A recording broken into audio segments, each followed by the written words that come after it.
আসসালামু আলাইকুম রহমতুল্লাহ। মুফতি কাজী Ibrahim inner prediction নাকি ঠিক হয়।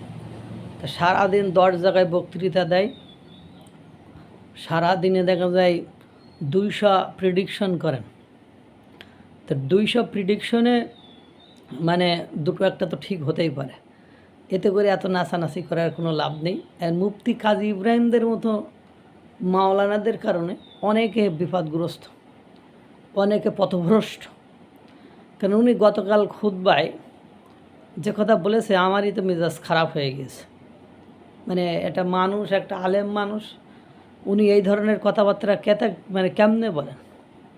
ওই সুখী থাকতে ভূতি কিলাক, যাক সে ভূতি কিলাক আর ভাতারে কিলাক, সে তার ব্যক্তিগত বিষয়, ওটা ব্যাপার না। তিনি বলছেন যে ডক্টর মোহাম্মদ ইউনূস এই মুহূর্তে চলে গেলে কোটি কোটি মানুষ মারা যাবে। এটা কি কোনো কথা হইল?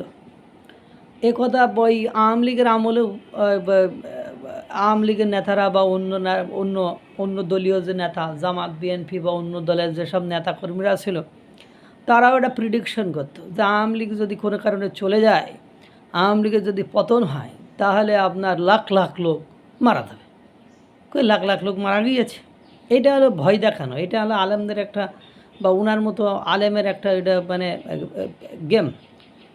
কারণ যে আমি আবার জেলে দেবো, কারণ যদি ডক্টর মোহাম্মদ ইউনূস সাহেব চলে যান, তা বিএনপির পেছনে আমি যেভাবে লাগি, মানে এই তো গতকাল খুতবায় আপনি বলছেন সুখে থাকতে ভূতে ক্লাই, আপনি বস্তাবন্দি, মানে বিএনপির আমলে বিএনপির আওয়ামী লীগ কী কী করছিল সেইগুলো স্মরণ করিয়ে দিয়ে আপনি মূলত বিএনপির একটু নাড়াচাড়া দিতে চাইলেন যে বিএনপি তোমরা যা করতেছো, তোমরা ডক্টর ইউনূসরে মেনে নিয়ে থাকো, আমরা ডক্টর ইউনূসরে নিয়ে আমাদের ঘর সংসারটা গোছাই, কারণ আমরা তো ক্ষমতায় যেতে পারবো না। ডক্টর ইউনূসরে নিয়ে আমরা ভালোই আছি। আমরা বিএনপি ক্ষমতায় দেখেন না, বিএনপি বিভিন্ন স্থানে ওয়াজিরা ওয়াজ করার সময় বিএনপিরে নিয়ে, খালেদা জিয়ারে নিয়ে, তারেকরে নিয়ে বিভিন্ন মন্তব্য করলে সরাসরি স্টেজ থেকে থ্রেট দিয়ে লাথি মেরে, ঘুষি মেরে, সোয়াল মেরে, থাপড়ায় নামাই দিচ্ছে কিনা?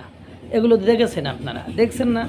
আর ওনাদের টার্গেট হলো আমরা এখন ওয়াজ করে মনের খায়েশ মিটায় কথা বলে সে সত্য মিথ্যা যাচাই না করে ইচ্ছা মতো রাজনীতি করে চলতে পারতেছে।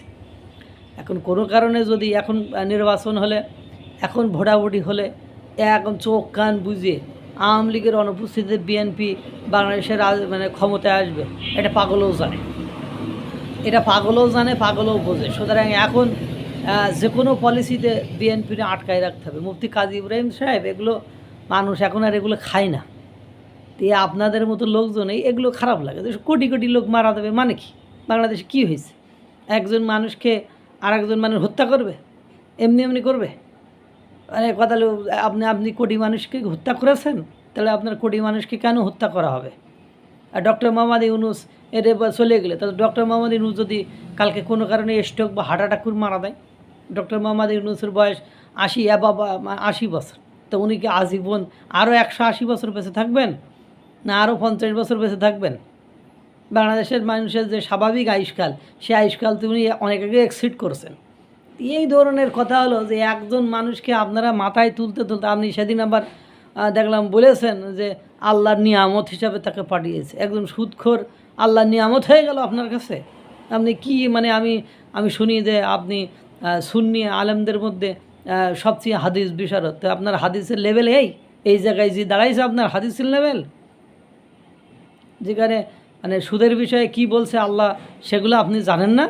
না আপনি প্রয়োজন মতো ফতোয়া দেন? এগুলো মানে হাস্যকর। আপনার মতো লোকেরদের আমি আর কি বলবো, লজ্জা লাগে। এসব ফতোয়া শুনলে লজ্জা লাগে। কোটি কোটি লোক মারা যাবে, এটা একদম পুরো মনে করেন মানে মানসিক বিকারগ্রস্ত না হলে এই ধরনের কথা বলা যায় না। আল্লাহ তাআলা সকলকে ভালো রাখুক, সুস্থ রাখুক। আসসালামু আলাইকুম ওয়া রাহমাতুল্লাহ।